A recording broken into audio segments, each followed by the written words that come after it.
Good morning, everyone. Welcome to the Modern Market. This is our daily show from Monday to Friday at 7 a.m. Eastern Time, 12 p.m. GMT every day of the week, where we discuss all things to do with the modern market. That is the crypto market, the NFT market, and how to make money on the internet. I'm your host, B-Check. I'm joined by my legendary co-host, Legendary. We're going live on X. We are live on YouTube. And from now on, we're going to be going live directly from the Modern Market official account. If you haven't followed already, please do. It is the host of the show. Me and Legendary are the co-hosts, and welcoming Funky, friend of the show, up on top of the stage as a speaker too. Can't wait to get into a broader discussion on what's going on in the market when we do that in just a little bit. But before we get there, just a reminder, friends, that nothing that anyone says here is financial advice. We do not know anything for sure. So please do proceed with caution and exercise your own judgment. With that out of the way, Legendary, how are you doing this Wednesday, the 13th of December? GM, I am in a very, very greedy mood today, sifting through all my wallets, connecting them to Rainbow, and seeing, which will be part of the news, obviously, seeing how many points I got and failing to understand the points calculation to a certain extent. But I feel like a treasure hunter today. A very, very stressed, very busy treasure hunter, but still good. What do they say? They say, be fearful when others are greedy, be greedy when others are fearful. So when you are being greedy, does that mean we should be fearful? Maybe we should. Or maybe we should be greedy all the time in this type of market. Well, that is what a greedy person would say. That is exactly what a greedy person would say. I don't know if your words can be trusted today's show if you are in such a greedy mood, but you mentioned the Rainbow wallet. Definitely want to give that a lot of airtime as we get into the show in just a little bit, because immediately got a few questions on it when I wrote the snapshot this morning, which is pinned up top. It's your daily dose of news, which goes out every single day. Had a few people asking, like, a little bit concerned, like, you know, is this okay to connect to? Can we import our seed phrases here? Like, just, is it okay? Because although we know about it quite a lot, I'm sure there are a lot of people who are just have been using MetaMask and that's all they've ever known. So we'll address some of those questions and thoughts a little bit later as we get into the show. But we're going to go around the NFT market a little bit first. Anything that's been interesting you, Legend? You mentioned you were having a bit of a greedy morning, super busy. What's been on your table? I mean, what I found super funny, and I posted it, I think you saw it as well, was snapshot or screenshot of Blur, all collections in the red, one collection is in the green, which is the Kodas. And my question kind of was, guess the collection Beanie posted about. It is obviously the Kodas, which are up, or we're up like 15% on the day, because Beanie said they will basically close the gap and trade at 1-to-1 compared to Bored Apes once Yuga gets closer to launch their gaming metaverse. And it's quite impressive, quite frankly, all jokes aside, that if you're in the market, and we're in a good position in the market, but we're seeing a retrace across all NFT collections. And even in those conditions, Beanie posts about something and it still rips. It's insane. That is pretty crazy. That is pretty crazy. I completely take that point. It's interesting to see. Yeah, the screenshot was pretty funny. I did think that. One of the things we spoke about yesterday was like, is that the same person behind the account? Is it not? And I think they tweeted a couple of things yesterday or the day before, which made me think that it actually could be the real person. I don't know. I don't know where I'm getting that inkling from, but I tend to try to trust my judgment with that type of stuff. Could it be a multiple set of people? I don't know 100%, but you're right in that when that account tweets, it still has the potential to move a market. So that is super interesting to see. Let's get into the headlines for the day and the price action so you can get up to speed with what's been going on. As always, it is from the snapshot, which is pinned up top. I write it every single day. If you find that it brings you some value today, please do give it a like. because that would be nice. That's just the nice thing to do. It's just a nice thing to do. So I am going to share my screen for those people watching on YouTube, and then we are going to get into it in just a second. So we have the headlines today, which are Donald Trump releases the third set of NFTs for $99 to represent ownership of the fabric from his suit. In a famous mugshot photo, Sammy gave those details, which is that there'll be 2024 cards available. That suit could be cut up into a maximum of 43 pieces. That's a $200,000 secondhand fractionalized suit, verified by Mears and put on train. Kind of fascinating to see Trump is putting fractionalizing real world assets and putting them on chain. Pretty interesting stuff. Number 2, Rainbow Wallet launches Vampire Attack on MetaMask Wallet with new points feature. Rainbow Wallet said, "This is not a vampire attack. It is a fox hunt." I like what they did there. Are you a MetaMask user looking to enjoy, not suffer through Ethereum? We're here to help. Import your MetaMask wallet into Rainbow for up to 150,000 extra points. So we're going to go into the details there of what you need to do and who gets the most points. Almost certainly an airdrop, realistically. That's why they're launching this attack on MetaMask wallet. Next, Bonk listed on Coinbase. So Bonk is obviously the premier meme coin on Solana at the moment. But as it was listed on Coinbase, it declined by 20%. Seems like a bit of a local top. Legendary trader at the moment, Anson, wrote that Bonk's weak reaction to Coinbase news is indicative of exhaustion of the trend and soul weakness. As leader of most of this rally, makes me think the highs are in for the year, and so we might just stay around these levels until January. So interesting perspective there. Got some top sales. We have CryptoPunk 3D glasses selling for 84 ETH, a Tyler Hobbs Fidenza selling for 60 ETH. In terms of crypto itself, we have Bitcoin down 1% at 41K, ETH down almost 2% at almost 2.2K. Solana is down 7% at $65. So most things are down just a little bit. In terms of your NFT collections, you've got Pudgy Penguins down 7%, just under 10 ETH. Bored Apes down almost 3% at 28. Mutant Apes down 3% at 5.4. DGods down 4%, breaking the 3 ETH mark. It's always held above that up until now. It's now gone under. Little Pudgies are down 17% down in ETH. This is a serious retrace, guys. Pixelmon down a couple of percent at 1.9. So really just across the board, everything is down. CryptoPunk's fairly flat still, kind of stable coin of NFTs at 55 ETH. Captain's down a few percent at 4.8. But as you say, Coda's up 15% at 4.3, the only real significant bright spot across the major collections. That is your NFT headlines and the price action from the last 24 hours, Legendary. Anything particularly catching your eye there?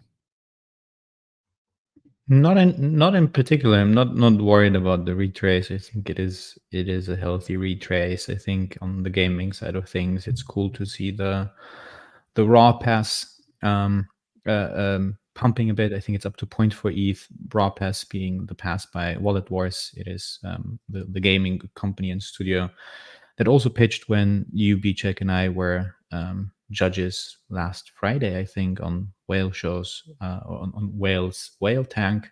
Sure. So that is definitely good to see that the gaming NFTs are still holding up in a strong way. But other than that, I'm not really concerned with the pullback. I mean, Pudgies, probably the little Pudgies are being hit the hardest, but admittedly, they also had an insane run. So like a 20% or 17% correction from that, it's not surprising, and I think it's still in the green on the last 7 days. Sure. So what do you think some of the reasons are for this pullback? Then want to go to Funky, who had his hand raised. I think it goes in line with the pullback in both ETH and BTC. I think it also went the other way around this time when when ETH and BTC were pumping. NFT volume also picked up, as well as floor prices, which historically wasn't the case in the last bull run. But again, we now have a more established holder base. We have pretty thin floors. It doesn't take a lot of money, realistically speaking, to move floors. So I think there's still enough capital to move both ETH and NFT floors at the same time. And we also been in a spot for the last 2 weeks where basically every collection was pumping, some of which had a massive reason to pump because they had announcements, most of them token related, that obviously got the timeline excited, but everything else was moving up as well without any real reason. So I think that kind of goes back to the thesis that we discussed very often on the show of the relative lows. When you see one collection being at a relative low compared to another and the other one is moving up, it's not unlikely that someone will also put capital money in the relatively quote unquote undervalued, underpriced collection to just keep the ratio as it was before. And I think we've seen this on the way up, and now we're seeing it in that retrace as well. Yeah, interesting. I think you're probably right there where, look, things just can't go up in a straight line, unfortunately. And we've had a significant period of time where things have just kept going up, up, and up. And if you do look at these prices of the various assets, many of them are significantly higher than where they were. And although they may be down, still kind of strong in their kind of most recent position. One of the ones that stands out to me as feeling a little bit weak and maybe not in that bracket is DGods, for example, which, as all these other collections have gone on significant runs, has not, I don't think, made a move in that way and has kind of continued to not only lose out on a relative basis in the sense that it has stayed the same whilst others have either overtaken them or, yeah, on a relative basis, just gone higher. It's also like literally going down on its own accord as well. And that's shown by it going underneath 3 today. Um, yeah, that's just one of the ones that stood out to me. Do you have any thoughts there? Yeah, I think I very much agree with that line of thought, and DGods have been getting a lot of criticism, a lot of FUD on the timeline. I think what also added to that was the bonk airdrop with that post where the bonk airdrop that DGods would have received and that got burned because they moved off the chain would have been higher than the grant that they had received, but also returned by Polygon. So I think that the sentiment around DGods is not the most positive, and that series of announcements that we also discussed on the show, what was it, DGods season 3.3 or 3.33, and everything tied to that, while it was a lot of announcements packed together, and it definitely got a lot of attention on that day, it didn't really sustain in the market overall. Yeah, I agree. It didn't really, it didn't it seems to have not gone down particularly well, and it just hasn't really participated in this big uplift is what my main kind of reflection was. When you see something like creeps up at 3 with portal coin excitement, when you see Pixelmon going from something like 0.8 to almost 2 more recently. And remember, one of the things we kind of talked about, this mid-tier of NFTs where it was like DGods, Azuki, Pudgy Penguins at one point in time. And we spoke a long time ago about how we thought, well, a Pudgy Penguin just has to be worth more than a DGod. It has to be. I also thought back then, well, a Pudgy Penguin has to be worth more than Azuki. And I didn't know whether that would mean the Azukis had to come down or Pudgy Penguins had to go up or a little bit of both. But on that relative basis, I think both of those have played out. But what the market is also saying is that the Azuki is now worth, 2 times the DGod, or even more than that, actually. And on top of that, Mochaverse has really entered into that bracket, pushing the 4 ETH mark, which has kind of happened a little bit quietly, but the move up has been pretty violent, actually, and is now kind of hovering at 3.8, in between, well, just into that kind of mid-tier 3 to 5 ETH region, kind of supplanted DGods, I think, in that respect. And it's something you called spot on. You made the analogy if Memeland has the captains with the token and they've been valued at 4 to 5, 6 ETH around the token launch, and Mochaverse was at 1 ETH, having the token rumors, having any Mocha brands in the background, it doesn't make sense that a captain is 6 times the price of a Mochaverse PFP. And you were very strongly of the opinion that they will catch up, and they absolutely did. Yeah, that's one of the things I think I did quite well in that respect, where I was just very, very convinced that Mockaverse versus captains. And again, like some of the times these comparisons are arbitrary, right? Like I'm just making up.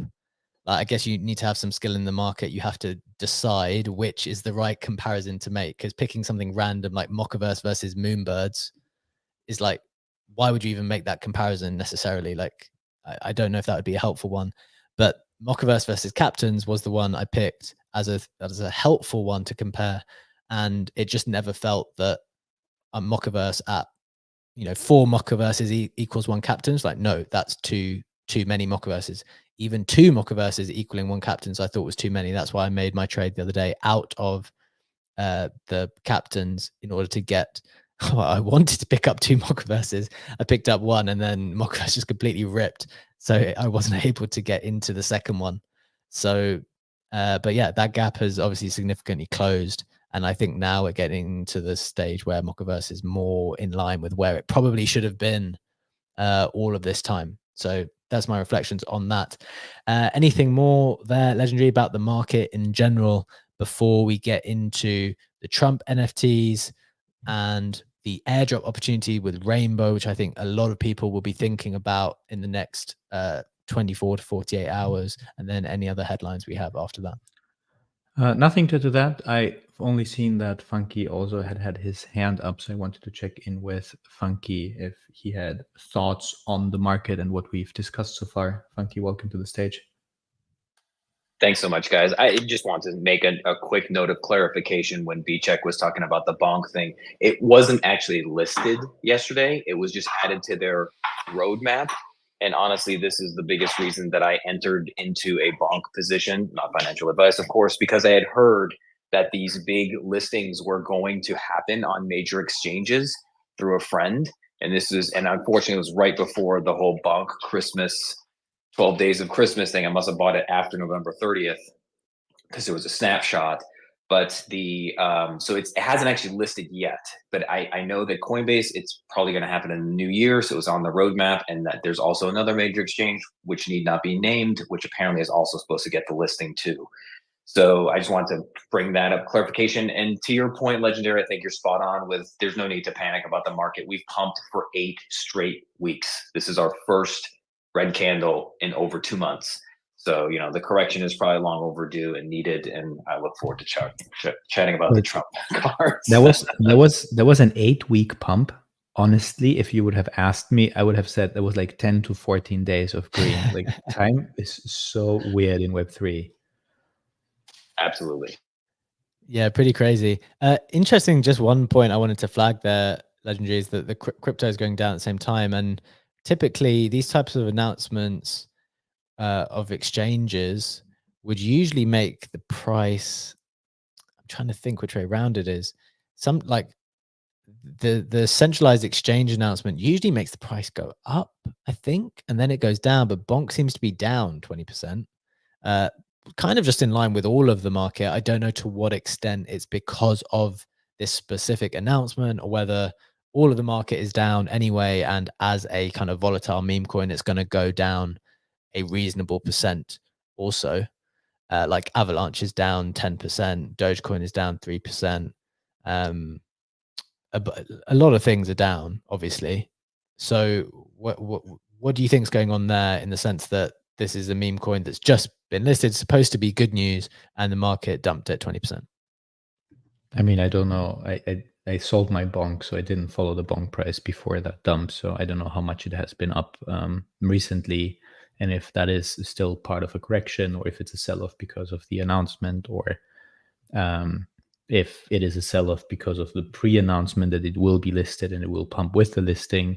And so I haven't been tracking the historical bonk price recently, so I cannot really comment on that and add value. Okay. Well, I was up 3x on my position from about 2 weeks ago, and it had pumped about 15x from the lows at that point, just for some context. yeah, Bonk's been going crazy. Like Solana meme coin's been going absolutely crazy. So yeah, Bonk's been the main beneficiary. It's kind of the only one. I mean, I'm in one called Myro, which is like the first dog coin on Solana instead of Bonk, which was also up maybe a 3x ish from whenever I was around, whenever I got into it. yeah, there's not actually a whole host of options. And I saw some traders talking about how the rest of the dog coins on all the other chains were pumping, and that's what they were going to try to get into. But it feels like a volatile time, and it feels like greed, kind of in keeping with how you were talking about yourself, Legendary, early in the morning. It's a bit of a greedy time, and I think the market is just putting everyone in check to not be as greedy as they are being at the moment. Okay, so that's what's going on in the NFT market. That's what's going on a little bit in crypto. Let's get into the first headline for the day, Legendary, which is the Trump NFTs. Do you want to set up what was going on there and let us know your thoughts? Very happy if you could help me out with that headline setting it up, Sure. and I'm happy to take Rainbow away then. Cool. Okay, so in essence, Sammy kind of shared the details for this. Trump is coming with his third NFT collection. They're going to be $99 each. I believe there's going to be 2,000 or so cards available. And I think, according to Sammy's research, if you purchase 47 or more, you receive a physical card with a piece of the fabric from the suit he was wearing when the famous mugshot photo was taken. So I'm just going to share the screen at the same time so people can see what on earth we are talking about. The famous mugshot photo. This is just unbelievable. I mean, it's unbelievable marketing. Like, it's pretty crazy that this is such an innovative idea for such a prominent person. And the one thing I'm going to preface this whole thing in front of this whole thing is like, look, this is not a political show. We're not talking about whether we like Trump or whether we dislike Trump. We're analyzing the style and approach in the NFT drop. So we're just putting all of those types of things aside, just talking about the actual offering that's coming to market. So I'm just going to preface that with whatever we say next. So Sammy kind of added it up and said that's a $200,000 secondhand fractionalized suit verified by Mears and put on chain. Sammy's obviously very interested in real world assets and getting those on chain. So pretty interesting. Very, very interesting. I believe the rest of his collections are down as a consequence. Not necessarily just as a consequence, but they've been down for a while, but still more expensive than the mint price.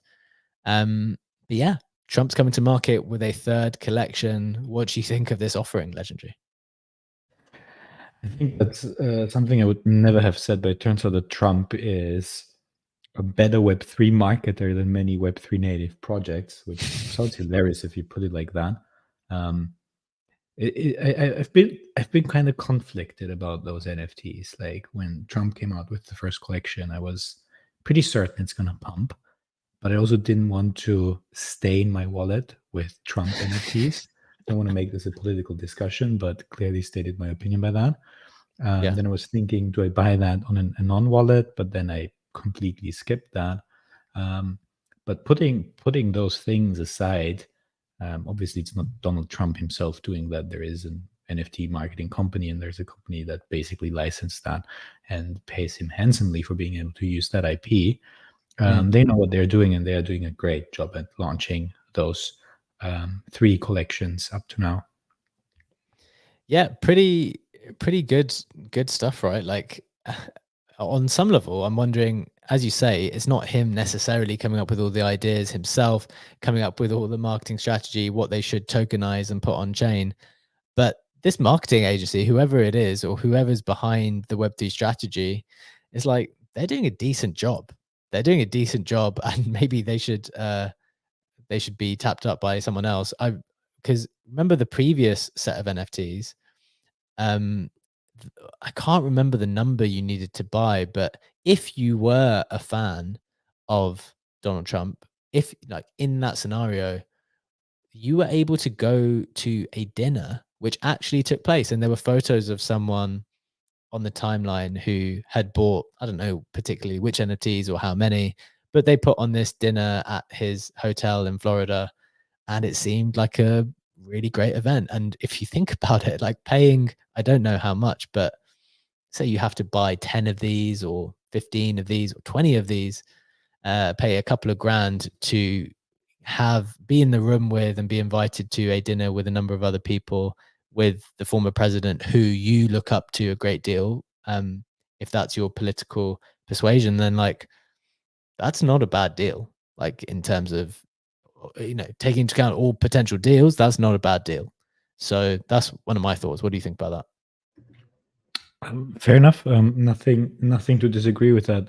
I was thinking as you were speaking how Obama NFTs would do if Obama were to ever release NFTs. I mean, Obama doesn't have a mugshot to release, but it would be quite interesting to see a rally between Obama and Trump in terms of NFT floor prices. Yeah, I mean, I think that potential idea would do similarly well. The idea that you could go to a dinner with Obama in a big room with lots of like-minded, similar people who have invested for the same reason as you. So not only do you get to meet the former president who you admire, but you also get to meet a number of other like-minded people who care enough to want to invest that amount to be in the same room. Like, I think that would go down super well. So yeah, very, very interesting. Funky, your hand is raised. Would love to hear your thoughts as our chief correspondent from across the pond.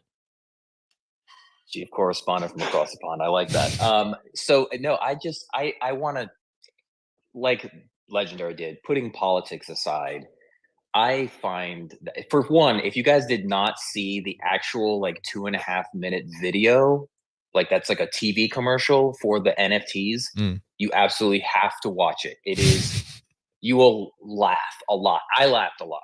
He is a meme unto himself at this point, right? Like, I mean, regardless of whatever feelings you have about his politics and everything else, he is just a meme generator. And the commercial, I think, speaks to the power of the attention he still gets, right? And people are going to buy this NFT just for the flippability, right? Legendary said he knew that they would pump. I think we're going to see the same thing, especially with a new political cycle coming here. 2024 next year is a big election year. So it's just, it's almost, we're at a point where I feel like we're entering into the twilight zone because things are getting so strange and out of the ordinary. But the commercial alone, if anybody hasn't seen it, you absolutely have to watch it. It looks like he's reading off a teleprompter. The whole thing from start to finish is hilarious, and it looks like it should just be a commercial on Fox News. Yeah, it is a pretty good watch. It's a pretty good watch. As you say, kind of a meme unto himself. One of the comparisons I'd probably like to draw is kind of like the beanie thing, which I've had multiple people after our conversation on beanie the other day, Legendary.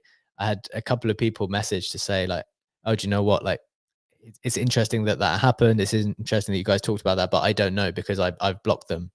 I think it was also someone in our YouTube comments who said that, also someone else separately who said that to me. And I think Trump probably falls into that bracket where sometimes people are just completely unable to engage with his stuff, even if there is some on some level, like some comedic value there. Because of all the other stuff, they're just not able to process it. So maybe it's a little bit in that same type of bucket. But Funky made an interesting point in terms of price. Wanted to ask what your thoughts on that, Legendary, were. Maybe with reference to any of the other collections, if you're able to get them up quickly enough, or I'll have a look at the same time.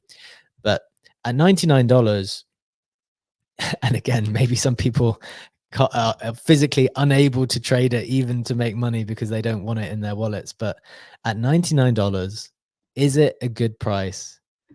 Given now, the thing is, we've got to take into account there are also other collections in existence. So I think once upon a time when there were 0 collections, and looking back in hindsight, that very first collection was like, damn, that was a buy. If you're a pure trader, that was a 100% buy. No other Trump NFTs out. If you wanted to trade that, that was like the big home run. Do we think that $99 now, with 2 other collections out in the universe, is as much of a screaming buy than before? A couple of thoughts on that. So first of all, before I answer that, to your point that people reached out to you about, blocking Beanie, and I kind of said yesterday, if you like someone or don't like someone, some people just hold a lot of influence, and just for that reason, it's good to be in tune and not block them. But I also think, on a very, very serious note, before I'm going to get into the price action, that this is actually one of the biggest dangers to our society if we just start blocking all the people we don't like. Again, I'm not a big fan of Trump, but I wouldn't block him, because this leads to isolation. I will basically reinforce my own bubble, only surround myself with people who think like I think, and then just start to completely split the society. And it's so easy to do it on social media. Someone has a different take than you, fucking block them and never see that take again, and stay happy in your bubble. And I feel like that's a very, very dangerous thing to do. That put Yeah. aside, I was just sorry, going to say, did you? yeah, I was just going to say quickly on that. I very much agree with that. The only time I use the block button if someone is like explicitly rude to me as an individual, like any kind of personal attack, which happened very, very rarely. That's the only time I'll use the button. But yeah, sorry, carry on. Very same, Let's get into the very, price very, very, very same here. Going into the Trump price action, I mean, if you look at the existing collection, 15,000 ETH volume, current floor price sits at least on OpenSea at 0.17 ETH, with a total of 45k items, 45k NFTs. It has actually had a pump at the start of December to 0.25 ETH, and over the last 90 days, it was at like the 0.1 ETH mark. So just given that sentiment, and as you perfectly said, the first collection was the one to get in. It was the first time Trump did that. The second time already was less exciting in terms of the price action, and I don't expect the third time to now be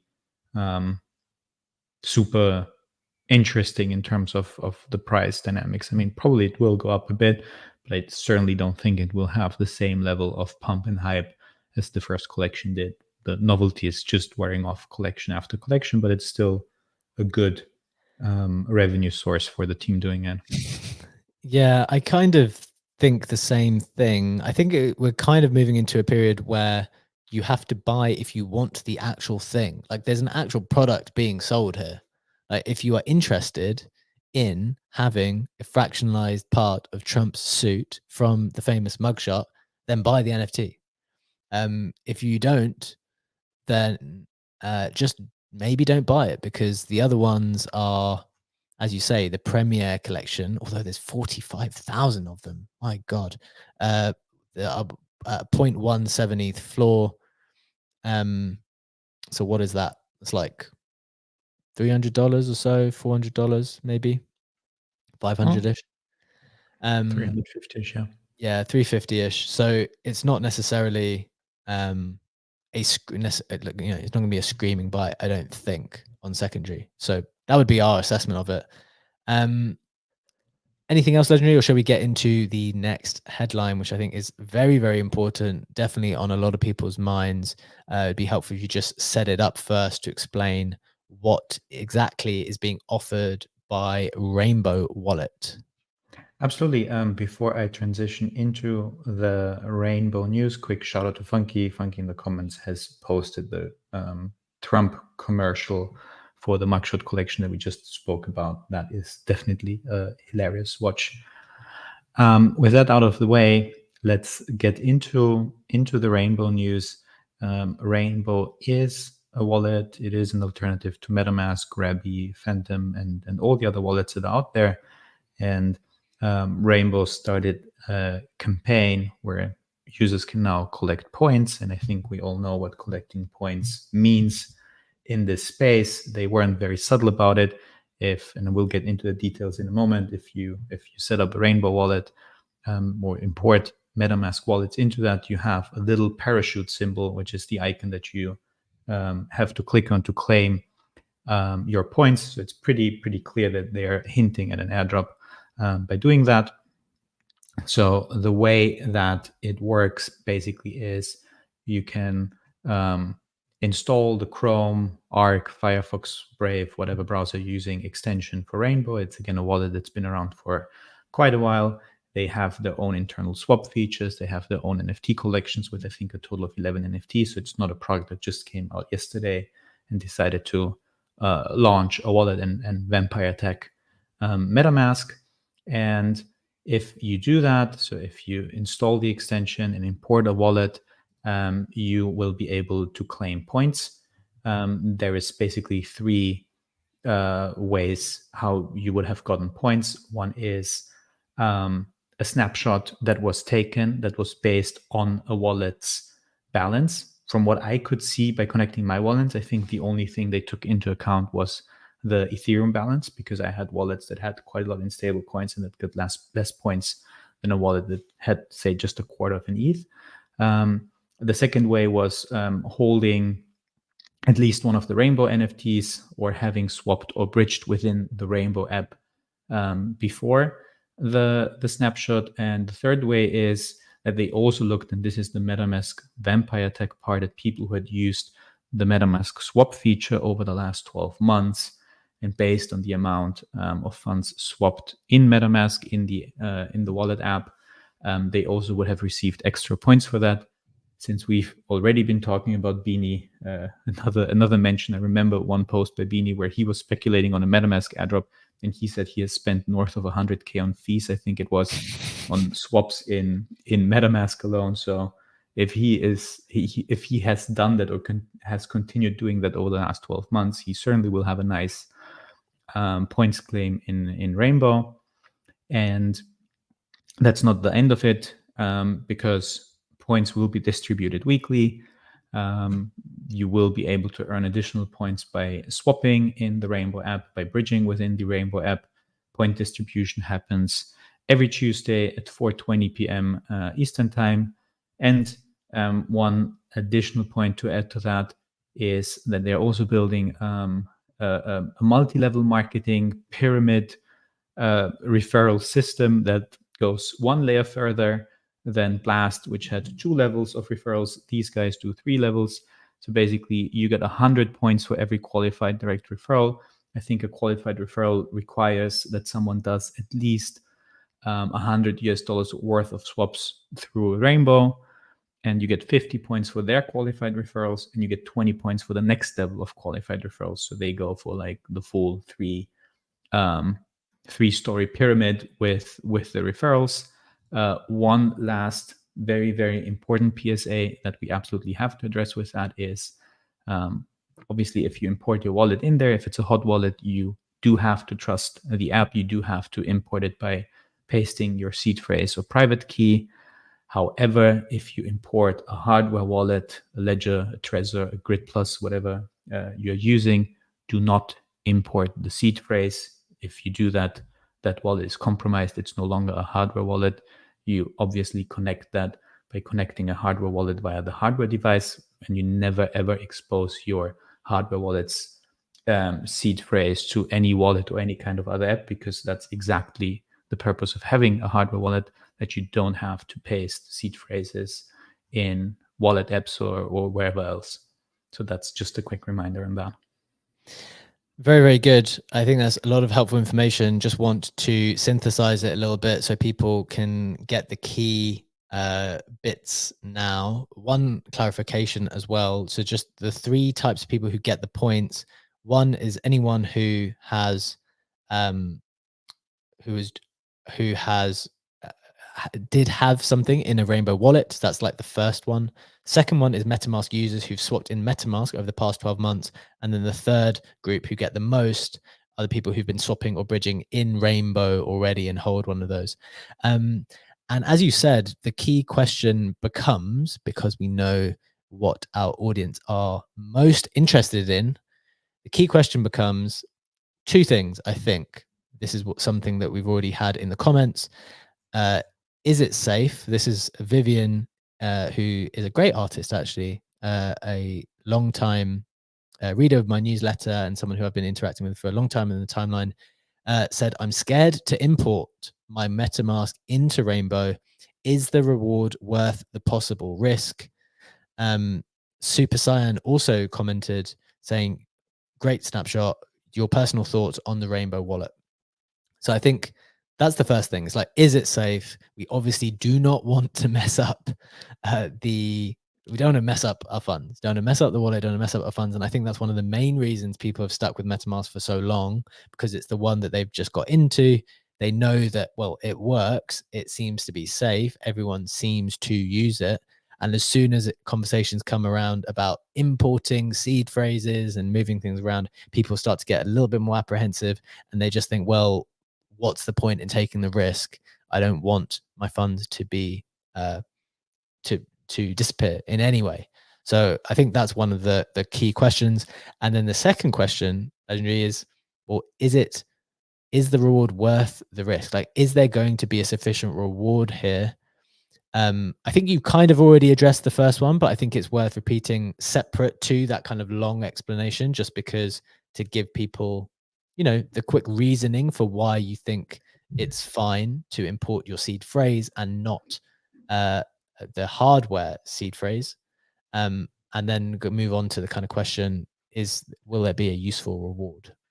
I mean, that's an excellent question. So I think one thing to know is that Rainbow Wallet is being built open source, which is always a good sign, but obviously nobody can say if it is safe or not.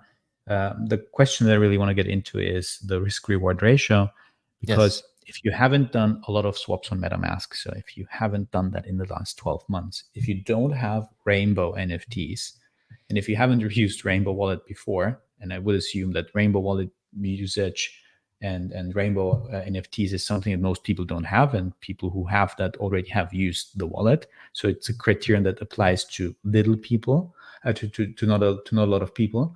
Then the determining factor for the risk-reward ratio is your ETH balance. If you have 100 ETH, you will obviously claim a shit ton of points, and you could move those 100 ETH away to another wallet and connect it so that you don't have that exposure. Otherwise, I connected some of my hot wallets that did a couple of MetaMask swaps that didn't have any Rainbow NFTs, that had 1, 2 ETH, not a lot on them, compared to whales. Obviously, know that a couple of K is still a relevant amount of money. And they had 300, 400 points on them. So if you look at the leaderboard, which we also can see in the app, so a wallet that I have open has 250 points. That puts me at rank 88,000 out of 150,000. So somewhere in the middle. The top wallet, Bravo Naver.eth, probably butchering their name completely, has 1.3 million points. So there's a massive gap between there. So to me, the answer would be risk-reward ratio is worth it if you have done something to get a lot of points. And then if you have lots of ETH on that, I would move that away and connect the wallet. If you don't trust Rainbow, personally, I connected my wallets, but again, I can't absolutely vouch for the safety of that, because obviously exploits and everything can happen. To me, the more interesting thing would be if you're really interested in farming that airdrop and you're concerned with the safety, probably then what you should be doing is set up a fresh wallet, load it up with funds that you can afford to lose, and just try to use that wallet a lot, swapping on Rainbow, bridging on Rainbow, minting, and just using a fresh wallet for that if you don't want to risk your already existing wallets. Then this is what I would do. And this is probably also a more meaningful way to collect points, because again, if you're concerned with that and your potential claim is 200 or 300 points, it's just not worth worrying over that, in my opinion. Yeah, interesting perspectives. I ultimately agree with the final point. Was look, there's risk with all of this stuff. There's basically risk with everything.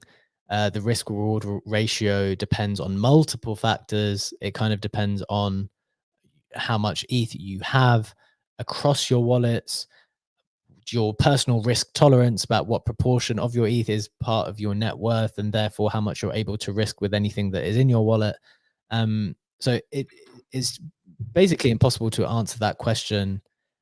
Something that gives me a little bit of solace is that one thing that I would just want to point out is that it's a company that's being built and has been being built for a while. So for the people who think it's something brand new, it's not something that's literally just been spun up yesterday, launching a vampire attack. When you think back to SOS, where it was who the hell is this? They've just given all OpenSea users a bunch of money, trying to take over, their platform, and like no one knew, like it just wasn't clear who that company were at all.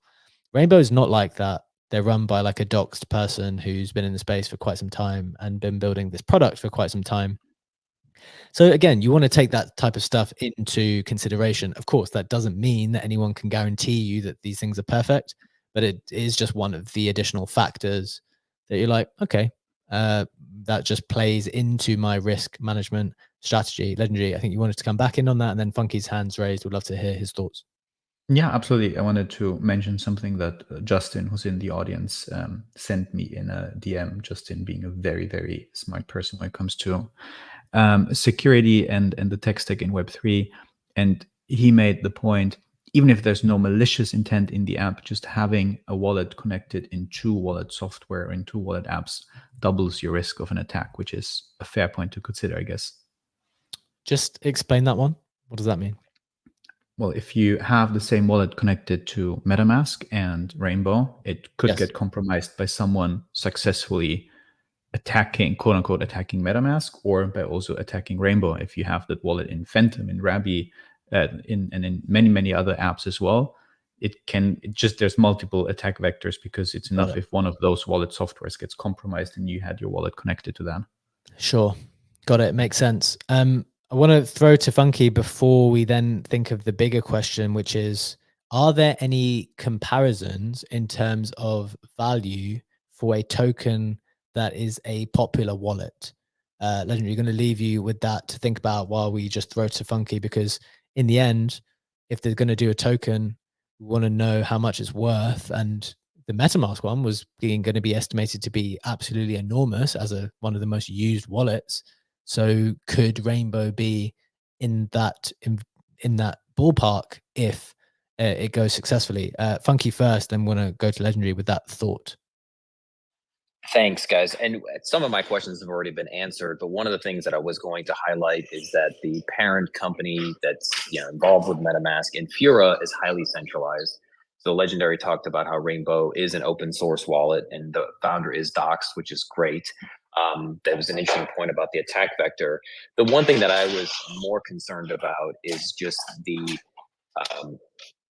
if there is an ability beyond the attack vector. Gosh, now I've lost my train of thought because I forgot what I was going to ask. Listening to the conversation. Never mind. That's all good. I've actually got an interesting update from Olympio Crypto Legendary, who, as you know, and for people who don't know, is one of the most prominent kind of and trusted sources for airdrop information. He wrote this thread just a minute ago. I'm actually going to paste it over here so people on the stream can see as well. He said that Rainbow is changing the wallet game. Today, they announced points in a clever way to get people to download their wallet.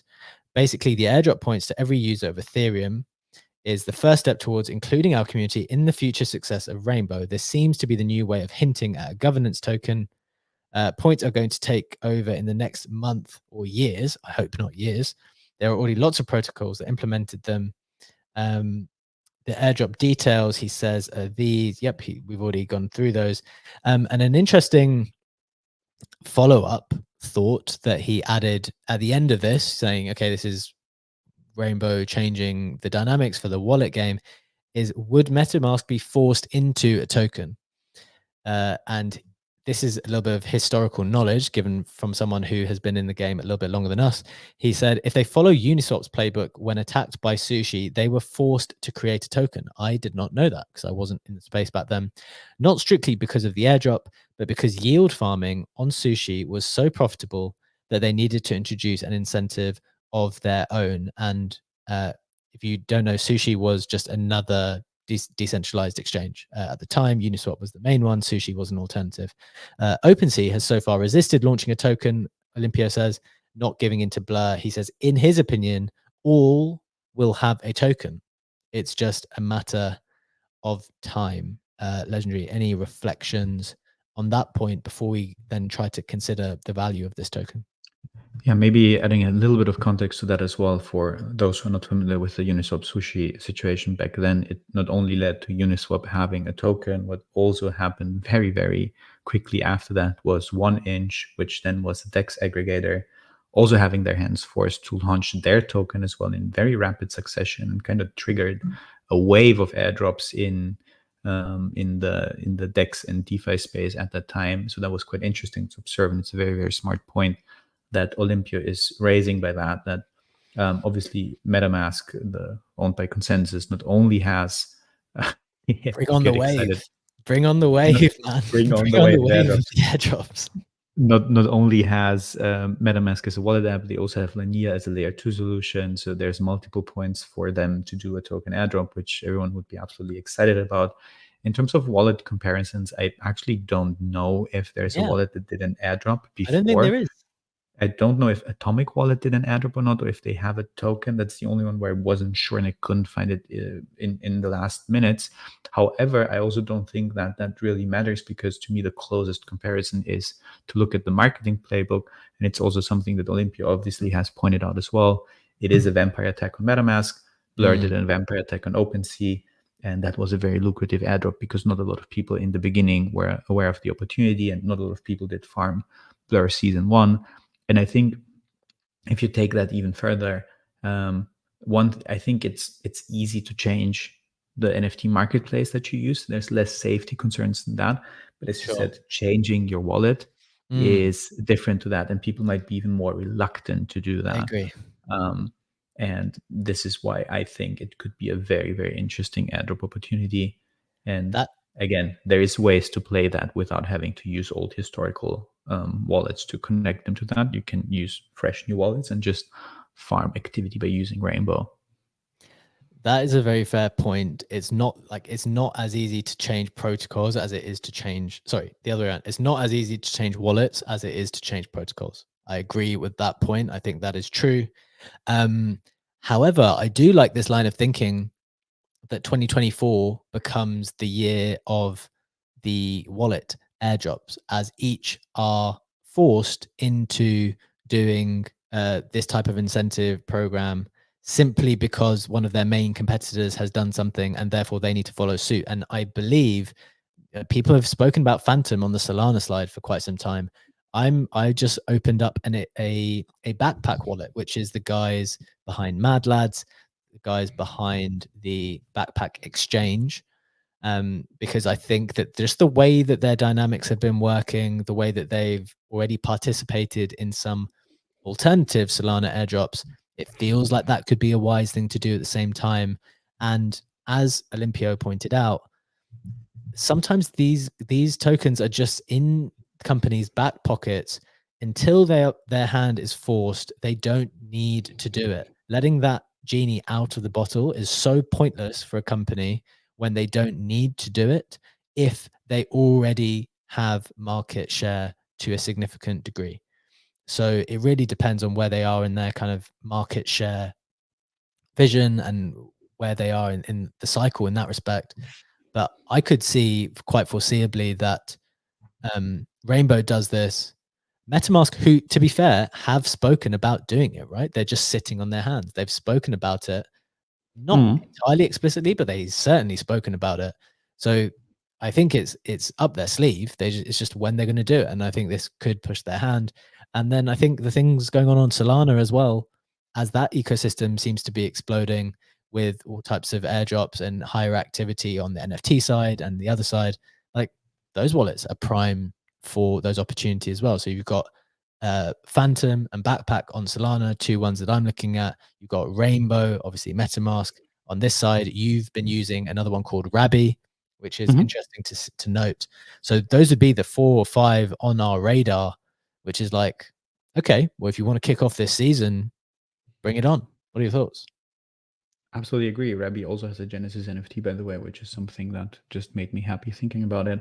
I think this is the time to be super smart, and it's something that I can, stress often enough, which is stop using the same protocols all the time. If you just use Uniswap as the single DEX, you're just missing out on massive opportunities to get airdrops from other DEXs. If you just, in a similar vein, use only one wallet, you miss out potential wallet airdrops. I mean, obviously there's security concerns, and you shouldn't just blankly connect to any DEX that comes across your way because you hope they might do an airdrop.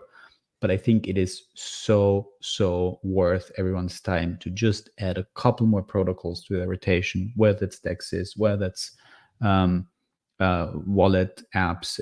Everyone has their burner wallet, a minting wallet, and if that's not a MetaMask, but as you said, Rainbow, Rabby, Phantom, which is also working on ETH, that's perfectly fine. It's just a smart opportunity to position yourself for potential airdrops. Same with bridging funds across layer 2 solutions.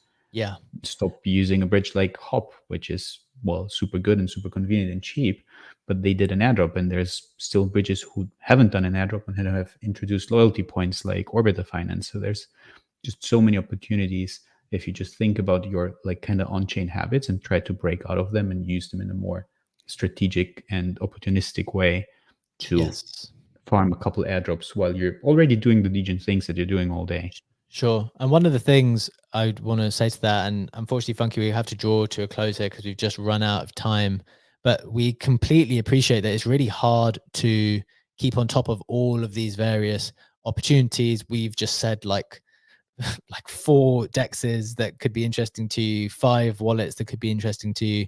One of the things that we would recommend that you do is follow the Modern Market account, because not just for no reason, A, because that's where the majority of this content is going to get put out from now on, but B, because we will have something coming soon where you'll be able to have a more concise list of these various opportunities in one place, in like a nice home for you to be able to access, you know, a bridge if you want to bridge from somewhere to somewhere else, or a DEX if you want to do something on Arbitrum, or a wallet if you want to explore different things. So that's something we've been just considering, how to house these kind of disparate pieces of information in one nice place that people can easily access.